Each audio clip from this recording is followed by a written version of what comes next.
For many, Eliza Carthy is at the forefront of a revival in English traditional music. Part of a legendary musical dynasty, Eliza has been on the road since her teens, mixing genres as disparate as music hall, tango and even drum and bass.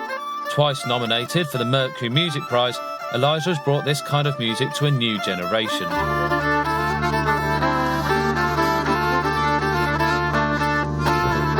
To take something that everyone's familiar with and to suddenly give it another depth, another powerful sensibility, that really, I think that's her great strength.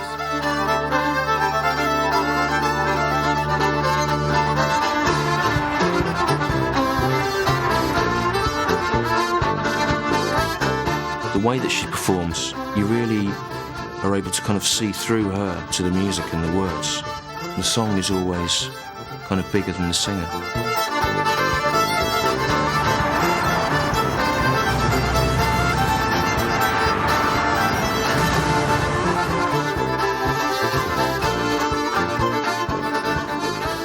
A lot of the older folk bands sort of tend to kind of concentrate on the playing. Fair enough, you know. I mean, and it's not like a classical recital, but it has, you listen to the music and that's all you're getting. Whereas Eliza, it just looked like it kind of was a physical thing that had taken her over.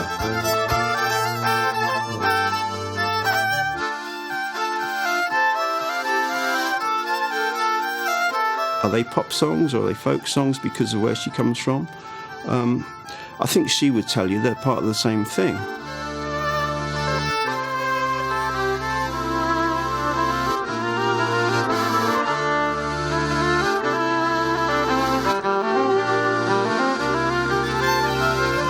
Each generation has their own influences. It's how tradition goes on, it's how it marches on. The music itself, you can do whatever you want with it. It doesn't mind, it's very forgiving. Norma was singing up until 2 weeks before Eliza was born. All that racket going on upstairs. He's doomed always to be a musician. No, what a musician too.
Eliza is recording her new album at her home in the Scottish borders, 20 miles south of Edinburgh.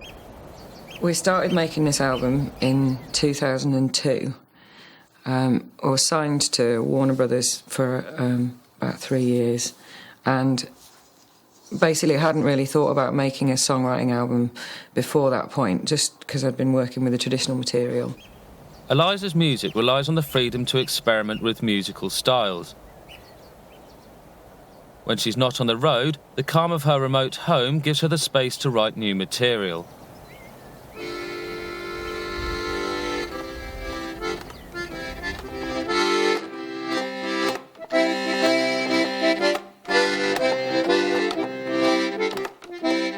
There's a really strong musical community out here. You know, it's all people like us. There's just music all around here. The guy that fixes our boilerplate on the album, you know, is an amazing jazz bass player, Tom Line. He comes by, checks on the central heating, and then just bangs a few tracks down for us. On the dark streets of a winter city, he showed me his big look to my face. By the time spring came, I was still ripe and pretty. And there was another big girl in It's kind of been a little bit of a not very well kept secret that we've been writing this album for like 6 years. Just, you know, it's gone through lots and lots of different incarnations, but it's always been called the same thing. Dreams of Breathing Underwater, her new album, is partly about Eliza's time with a major record label. I really don't belong on a major label at all, and I totally signed to a major label right at the time when everybody was just starting their little cottage industries and everything. It's nice to be back with Topic Records again, it's nice to be back with an indie again and everything, and yeah, self-determination rocks.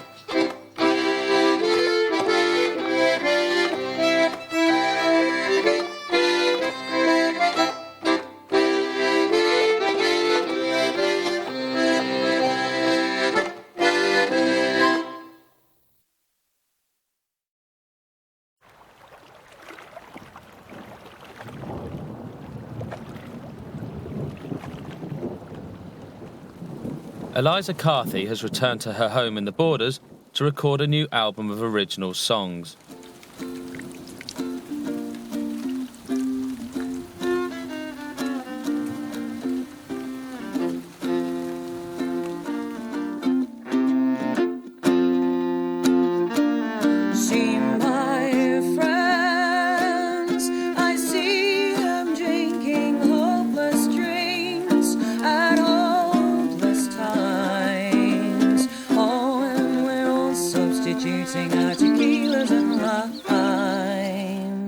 Hopeless dreams, when once the kitchen held it all, now it seems it's all in vain, and the misty morning's coming round and knocking again. Much of Eliza's work is firmly rooted in English traditional music. For her, ensuring the survival of this tradition is not a passive process. It's a strange idea to imagine that Englishness could just be one thing. It really isn't. It's multifaceted, and that's what I love about it. In the 60s with the British folk revival, there was a moment where people tried to set it in stone and say, this is what folk music is, and kind of preserve it. And Ewan MacColl had this thing where you couldn't sing a Scottish song if you were English, and you couldn't sing an English song if you were Welsh. I think it was an attempt to kind of freeze it.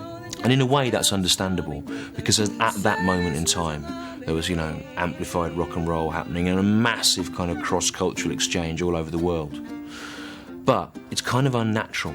And I think it's unnatural to say this is what this is, and we stop it at this point. For anybody who knows and understands folk music, it's kind of a constantly evolving thing. Not only with new music that's produced, but with new arrangements and kind of, you know, the archaeological digs of finding old tunes and putting your own arrangements on them and taking it forward. I want to be able to watch the X Factor and go, oh, yeah, okay. And then I want to be able to go to Sheffield and sing Christmas carols with 200 other people in a pub, you know, and know that it's part of the same thing. While the Scottish, Irish and Welsh held on to their national identities, the creation of the British Empire had a complicated effect on what it meant to be English.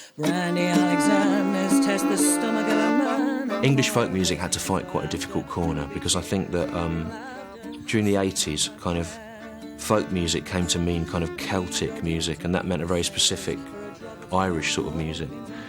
Also, all the cultures that we oppressed, right, the Scots, the Irish, whatever, the music becomes really a definite part of their identity that they have to hold on to, because their identity is being taken away from them. Whereas I think because the English as a race were always kind of able to reach out to other places and take what they wanted, there wasn't as much at stake in defending our identity. And I think music is tied up with identity. But you have to be really careful about that, because the English identity changes and evolves. It's always been a country where lots of different cultures have passed through. And I think what's been really good about Eliza's music is she is able to take on board the different influences that have come over. It's much more like a Billy Bragg idea of what a national music should be than it is a Tory party political conference soundtrack.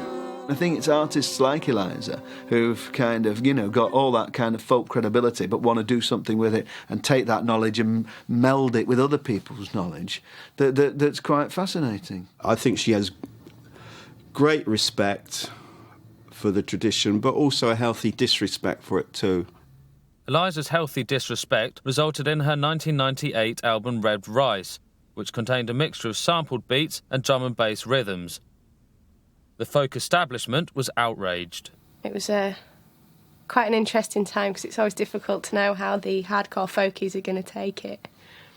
But, you know, it's bringing it to new eras and new generations, really. I was trying so many different things with the traditional material. I was using the traditional material as a template and then just trying loads of different stuff with that, different lineups, different sounds, acoustic stuff, really organic stuff, and using sampled beats. I've tried all of these different things with traditional material and it just gives you ideas, you know. When she uses a program beat, it's only appropriate in the same as using clog dancing for a rhythm was. It doesn't feel like they're desperate attempts to appeal. We would try and do what came naturally, you know. It wasn't a case of trying to shoehorn a ballad into a 4x4 type of a beat or anything like that. It wasn't like that. It was just we would sit and we would think about what came naturally, and then we would build these arrangements around that. And I got my material from all over the place. I still do. Right, we've got a song by Brilly Bragg for you now. Brilly Bragg, that was easy for me to say. This, I don't really know what this is about. It's kind of a love song, and I did ask him. And he said it was about humanity. Which doesn't really narrow it down. Eliza took not a throwaway song, but a song that's perhaps most memorable for its opening line, you know. He was trapped in a haircut he no longer believed in.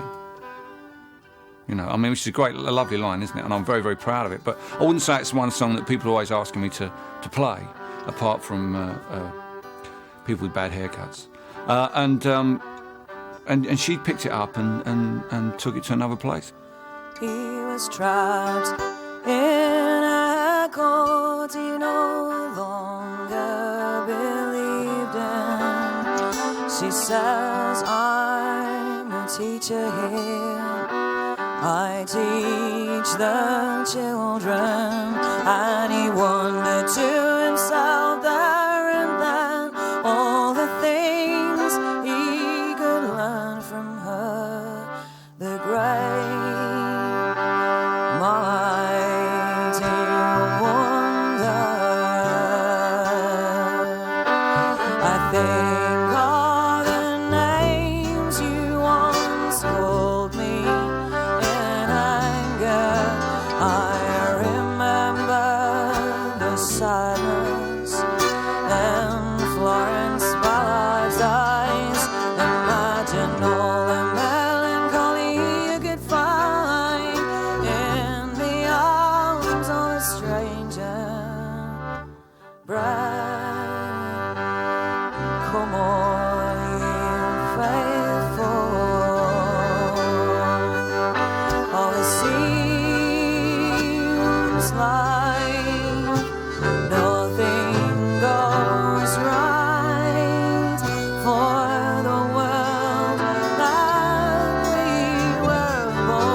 because yonder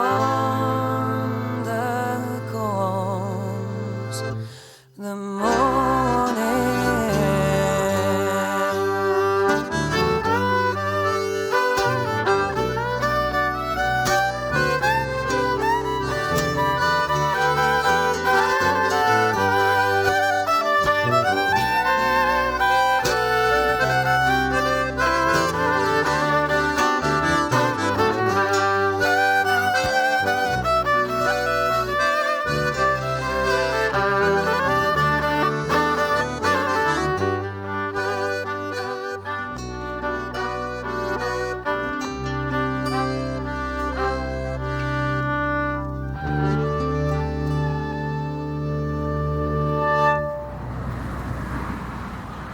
Eliza was born and brought up near Robin Hood's Bay, North Yorkshire, It's a place she still calls home and comes back to whenever possible.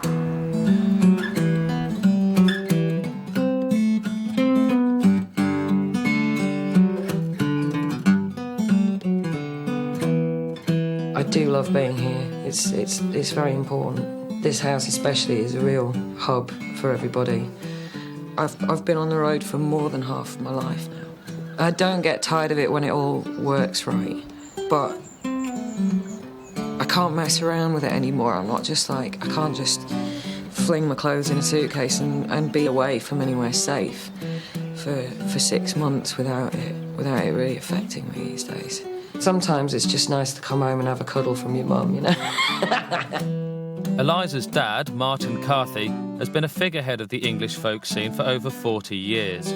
He has influenced some of the great American songwriters like Bob Dylan and Paul Simon. Martin was part of that generation who learned all the Lonnie Donegan songs, which were basically old folk songs.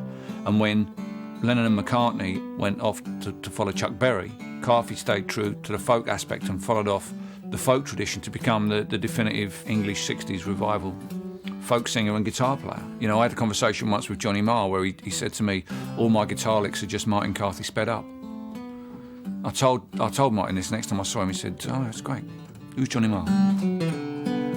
Martin was honoured for his virtuoso playing and tunings by having a special signature instrument designed for him by the American guitar maker C.F. Martin. In 1998, the Queen got into folk music too and gave him an MBE.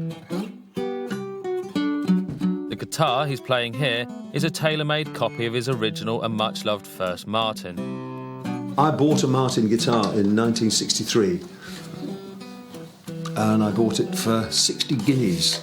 I'd just done my first ever television show and had some money in the bank. And I went into Sound City with my brand new checkbook and said, have you got a round hole acoustic guitar, second hand? And the guy handed me this Martin 0018. And I sat down and this guitar just snuggled into me. Instruments talk to you. They tell you if they like you and if you're going to like them. And I must have sat and played for about 45 minutes, just playing this guitar.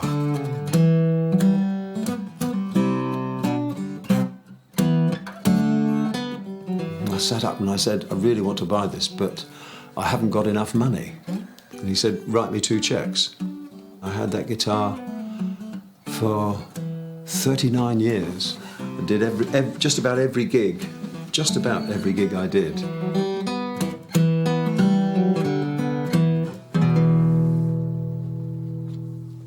I've always blamed Liza for this, and I'm sure I've always given Liza credit for this because she said in various interviews, he's got this lovely old guitar, won't somebody please buy him a new one? Because it was so hard to tune sometimes. It's the old original.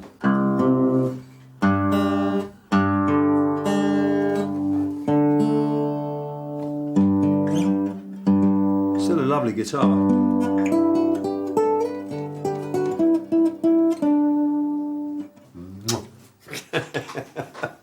Like Martin's guitars, Eliza's instruments are the tools of her trade. Tim Phillips has made her fiddles since she was 17. When I first met Eliza was about 2 years after I started violin making, and I was doing a festival in Newtown here, a local folk festival, and Eliza turned up on my stand. She was about 17, and Eliza really took a fancy to one of my fiddles. And I just felt, whoa, this could be good, Tim, because I was only in my second year. I just had a couple of fiddles which were sort of acceptable, and I felt there was, it was important, really, to see if I could get Liza playing one of my fiddles. She really loved it, but she didn't have any money. We came to an agreement that Eliza would buy the fiddle from me for £1.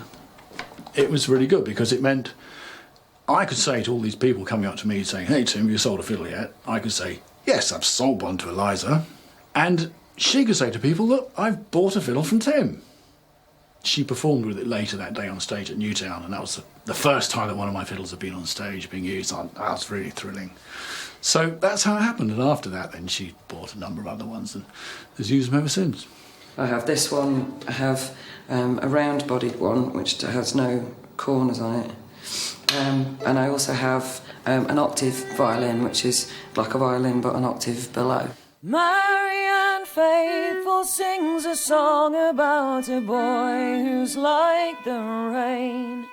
And look, that's you. When you first appeared, you brought me flowers every day. Now where are you?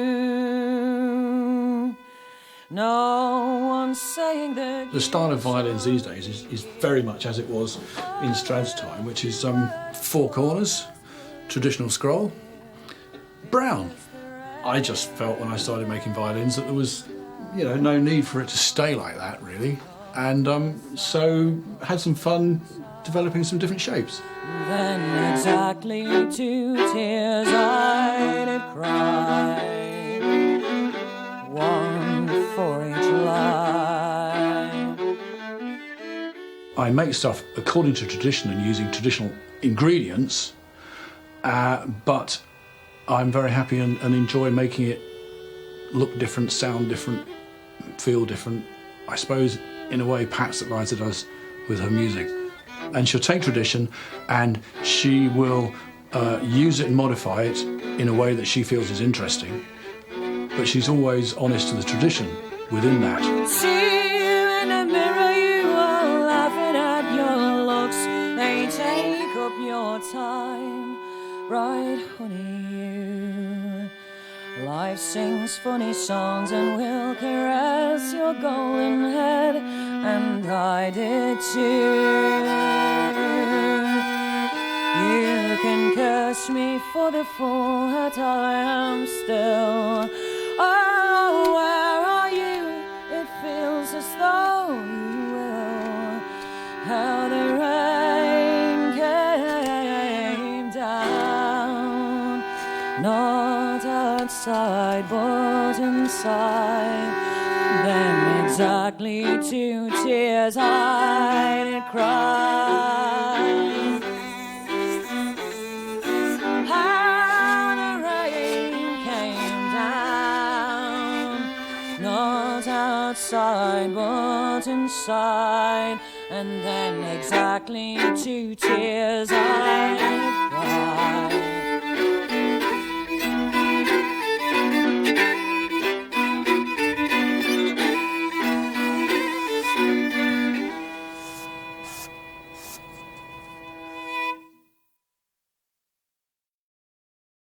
One night, sad and languid, I went to my... Like all musicians, Eliza Carthy spends the majority of her time on the road. She does this really funny thing. She's always done it, of getting to a hotel room and you'd be in the Travelodge one night and then you'd be in the, whatever it is, on the motorway the next night. And she'll always get all of her stuff out. Even though we'll be there for one night, she'll get all of her bits out. Put all of her shampoos and little hair clips and her funny little creatures that she carries around with her. I think that's her way of trying to make some sort of environment and home feeling for herself. Eliza grew up in a home full of musicians. Her father, Martin, is only part of the musical dynasty she's from. Norma, her mother, is one of the pioneers of English traditional music.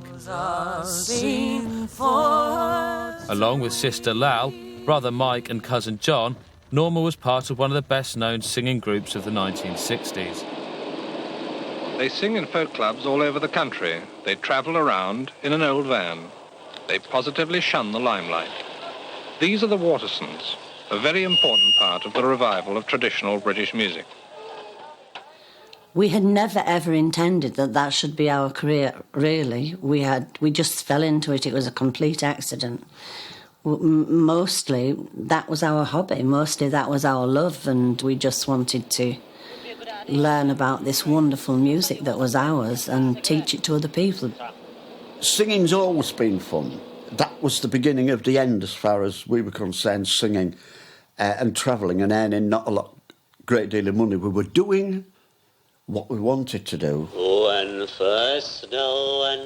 thoroughly enjoying ourselves singing, which seems to be our life. The Watersons were perhaps the premier a cappella vocal group of the folk revival. Sing, oh, let's sing, oh, drive on, let's drive on. Oh, wouldn't be for all the world in your wagon. The three Waterson children were orphans, and they were from a gypsy background, and they lived up in sort of Yorkshire, Kingston upon Hull, that way. And they just had this great fund of songs that they sang in these beautiful sort of chiming harmonies. The one thing that the Watersons are, above all else, is they're intuitive musicians. And if you learn intuition in music, then you can sing with the Watersons. I remember feeling that the very first time I heard the three of them sing. I went up to Hull to sing, and that's when I first met Norma. And that's a story too. It's love at first sight. But they then came down to London and they sang at the Troubadour, and I introduced them, and they stood up and they sang 10, and my jaw hit the ground. It just there was nothing like them around at that time. Nothing. Sing, oh, let's sing, oh, drive on, let's drive on. Oh, wouldn't be for all the world and your wagon. Everyone has a soundtrack to their childhood, you know. Me and my cousins and my family and my aunties and my uncles and everything, and the soundtrack to that is actually the sound of my family singing, you know, my family singing particular songs as well. 3 children, Norma, Lal and Mike, each one of them musically a giant. Mike writes the most fabulous songs of a narrative variety. Lal used to write the most fabulous songs of a lyrical variety. Norma's written 1 or 2 things, but she's a singer who can sing absolutely anything. And she's passed that on to Liza. I love making something just out of nothing. I love that. When you have the total freedom to do whatever you want, you know, you've got a studio full of toys, then it's fantastic. I love going in with 2 or 3 lines in my head and making a complete song, you know. And then I love working on something in my head for months and months and months and months. Like, I mean, anybody that writes will tell you sometimes it comes out all in one go, and then sometimes it comes out in lots of disparate ideas that one day you'll just be looking through your notebook and you'll just go, why did I never see that these things were exactly the same thing, that they're talking about the same thing, and you can put those things together and make them, you know, into a cohesive song. That happens a lot as well, you know, because you do return to personal themes, you return to things that you things that you just dwell on. The things that you dwell on are always the same at the end of the day. So sometimes you can have some things that you've written like a year apart, a verse here and a verse there, and you suddenly realise that they're perfect for each other as verses, or one of them's perfect for the chorus, and that kind of thing. I'm like little scraps of paper, you know, little lines in my head. She's always written poetry. She always wrote. I mean, she would, you know, when she was 8 or 9, she used to write really pretty stuff. She writes very much like her auntie Lal. Lal Waterson, Eliza's aunt, is one of the great English songwriters. In 1998, Lal died of cancer aged 55. Sleeping in my bed. Lal Waterson, I think, was one of the greatest songwriters this country has produced in the last 50 years. She wrote some amazing songs that seemed to have nothing to do with any other songwriter. It seemed to come from nowhere except her own imagination, a very fertile imagination, and, again, rooted in the countryside, the geography of Yorkshire. Rain pours and the wind roars. All the folks are indoors. We came through a ford, riding over the moors. Fine flying sparrow, fine Her songs were not particularly about one thing. She wrote several songs with bits of, bits about the sea, bits about the weather and things like that. Her songs were quite obscure. Shades of yellow, shades of green. And people used to say, what does that mean? And she just said, does it have to mean anything? Bloody annoyed. Sparrow, fine, fine horseman, sleeping in my bed, strange thoughts are running through my head, and I dreamed you were playing with my hair, fine flying sparrow, fine, fine horseman. When it was our bedtime, if Mike and Norma and they'd come round and sing in the front room, and we used to sneak down and sit at the bottom of the stairs and listen. And we had a few sing-songs here, and my kids were sat at the bottom of the stairs sneaking and listening too, so it was a rite of passage.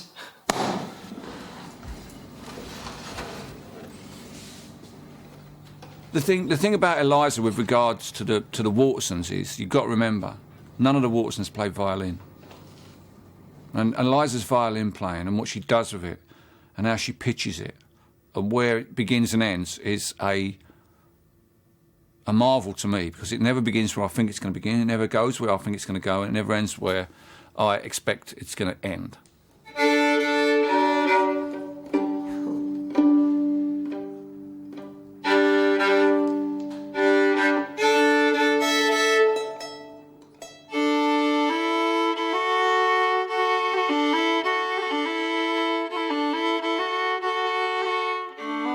I always remember just one time, there's a song of hers that just, every time she does it, well, there's a few songs of hers that do that to me, but there's one in particular because it was the first one that completely blew me out of my chair. It seemed to have come from nowhere, and of course it hadn't. She'd been working on it. It's a thing called A Maid Lamenting.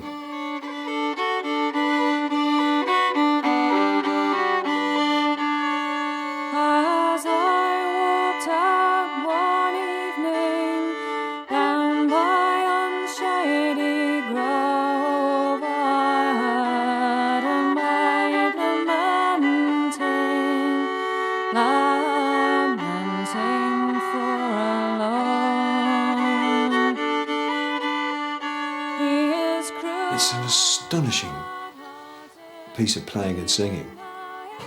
And she sings it once in a while. When we did a gig together and Norma couldn't do it, she said, "What's that doing?" I said, "Maid Lamenting. I haven't done it for ages, don't care." So she did it. And it's just utterly riveting, and I will never forget the first time she did it in public. It was at a festival, just a little village festival just south of Bristol, and I can't remember the name of the place. Delightful place, and there was this lovely old bloke who was looking after us, and he sat in the front row when we were doing the gig, and he really adored Liza, and he was a lovely old man.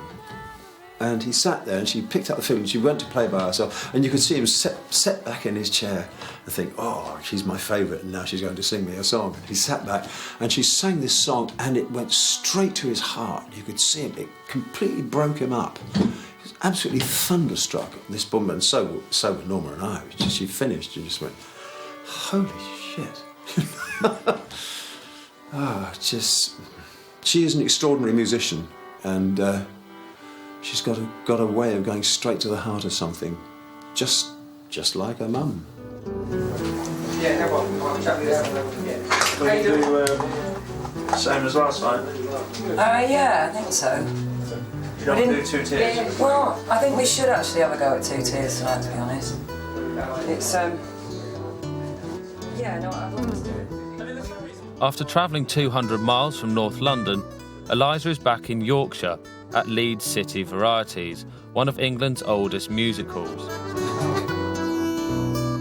see her play live, the physicality of her playing, like she's stomping the floor while she's playing, and she's just striding the stage like she's playing lead guitar, whirling around like a Yorkshire dervish. She's a great singer, she's a great fiddle player. She's got a great bunch of friends around her who form groups, you know. It's a continuation of us, but her way is probably a little bit faster than I would like it, basically because the lungs are buggered.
When I saw Eliza play the fiddle and she was really kind of blazing away at it, and you think, I hadn't seen that much. Certainly I hadn't seen many women doing it. And again, I think that it sort of takes the instrument and the tradition forward to a whole new generation.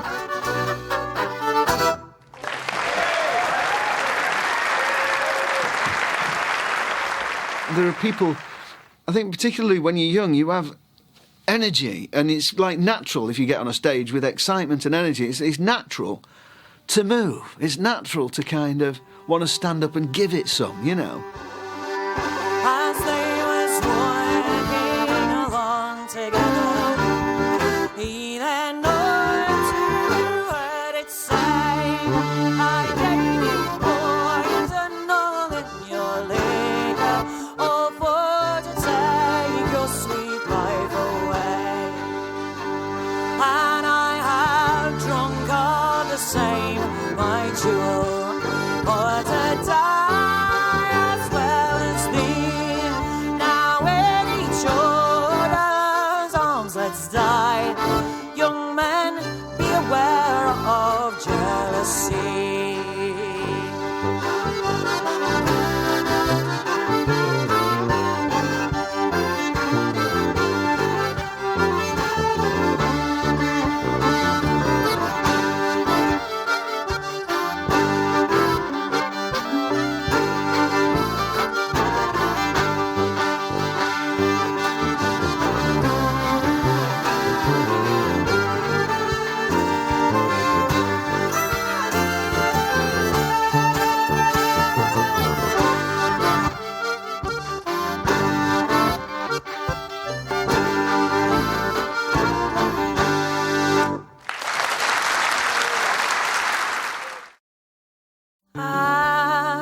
As I passed by a willow tree,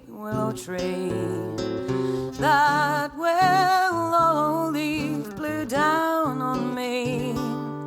Well, I picked it up, it would not break. I passed my love, he would not speak. I think that why she's an artist is because you get the feeling that she would do what she does, whether there was an audience for it or not. She's clearly someone that loves that music and is driven by it. People from the English folk tradition are really excited to have as persuasive an advocate as Eliza Carthy arguing the case for English folk music. But I think that that's kind of secondary to her as an artist. She just feels driven to create. Oh, I wished your bosom were a glass, so I could view it through and through, or just to view the secrets of your heart. can't love too.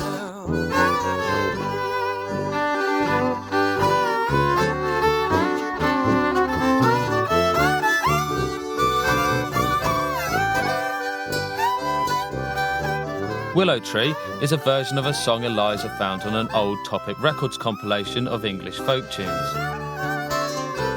What has happened over the years is it's gone down from father to son and mother to daughter all the way down through the years, changed.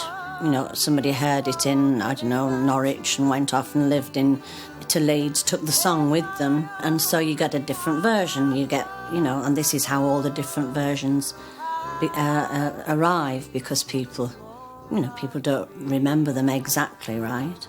In 1965, an elderly woman named May Bradley sang Willow Tree in a pub called the Blue Boar. As I pass by a willow tree,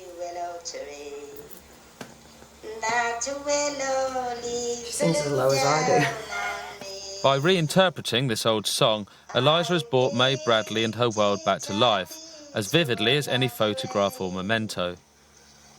I've listened to certain songs all my life, and she will get the song and she will sing it, and she puts something into it that you think, oh God, why didn't I see that? You know, oh yes, that's right, it's right. When I listened to it, I could really hear that sort of 30s, 40s kind of swing thing in there. The tune's still really different, isn't it? Take my hand, but not my hand.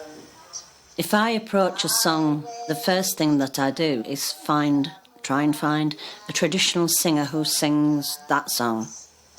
I want to know what they do with it. I want to hear how they feel. And the only way you're going to do that is by hearing a traditional singer. The internet has made finding hidden gems like this easier than ever before. But without musicians like Eliza Carthy to sing them, a part of English heritage would disappear forever. Oh, give me back to the one I love alone. Oh, give him back to me. If I only had that one alone, I'd be happy more, I'd be. I think Eliza is really good at taking old songs by the horns and dragging them to another place where you hadn't thought about them. These songs were originally written by somebody, the idea of the song. If we don't sing them and if we don't do anything with them, it won't be there, which is it's a big shame and a sad thing. As Eliza's dad, Martin Carthy, is very fond of saying, you know, the worst thing you can do with a traditional song is to ignore it and not play it. And I think that's spot on. If I